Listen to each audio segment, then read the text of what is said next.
We've all seen it. The invincible fund manager, the team, the energy, often followed by frustration and disappointment. What if I told you it's usually not the team, the strategy, or past performance that derails campaigns? The culprit is often out-of-sequence marketing that fails to earn investor trust. Welcome to Beyond the Pitch, understanding the role of trust in modern marketing. This won't be another bait-and-switch sales pitch disguised as thought leadership. It's a 10-minute introduction to a better approach to fund marketing, a summary of Part 1 in our Beyond the Pitch series, The Patterns and Mistakes of Failed Fund Marketing. And don't worry, listening won't unleash a flood of emails or trigger a coup of your inbox. That kind of approach is counter to our beliefs. So why is it a conflict?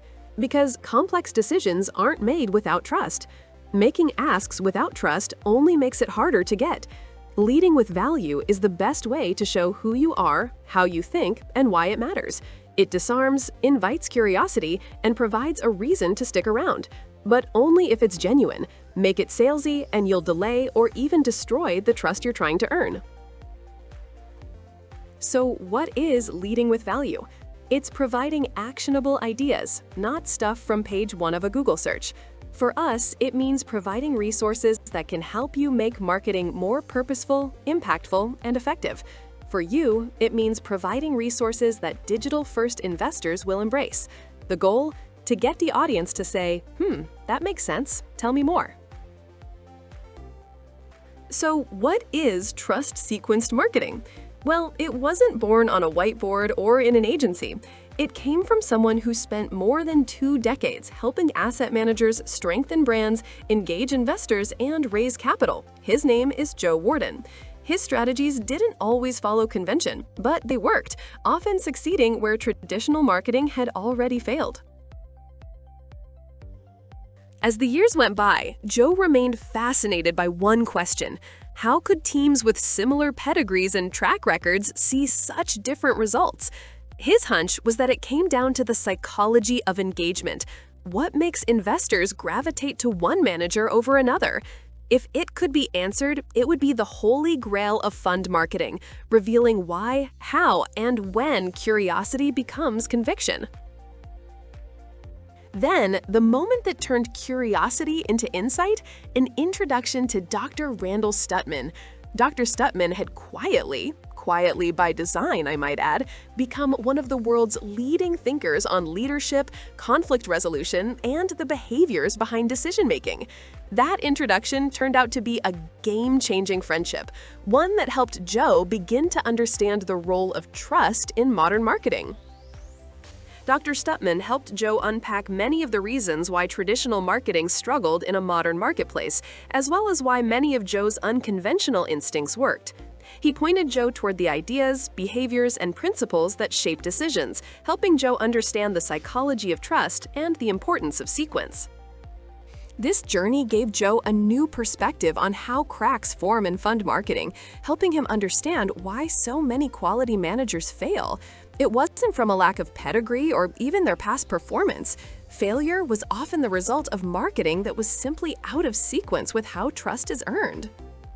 What managers needed was an approach aligned with how investors actually decide, emotionally first, rationally second. That alignment became the foundation for trust sequencing, a framework that mirrors decision psychology so every interaction earns and compounds trust. That became what we call the architecture of trust, how trust forms and strengthens through a sequenced process. It begins with attract and engage, the emotional groundwork inside System 1. At the center is credibility, the bridge between emotion and reason. Then come consider and commit, both rooted in System 2. To understand why the sequence works, we have to look inside the decision process itself, how the brain builds trust in the first place. So here's the science. Nobel laureate Daniel Kahneman showed that we don't think with one mind, but 2. His dual process theory explains how we make decisions. System 1 is fast, instinctive, emotional, automatic, scanning every second for relevance and credibility. It's the gatekeeper. System 2 is the decider, slow, analytical, logical, deliberate, testing for safety and proof. And here's the key. System 2 only looks up when System 1 gives it permission. That's why trust has to be earned in sequence: emotion first, logic second. Trust isn't built in one leap. It's earned through a series of affirmations that begin with System 1 engagement. Each interaction, whether a post, an email, or meeting, should earn a small yes. Yes, this hits home. Yes, this makes sense. Yes, I'll keep listening. Those small yeses open the first door, the one guarded by System 1.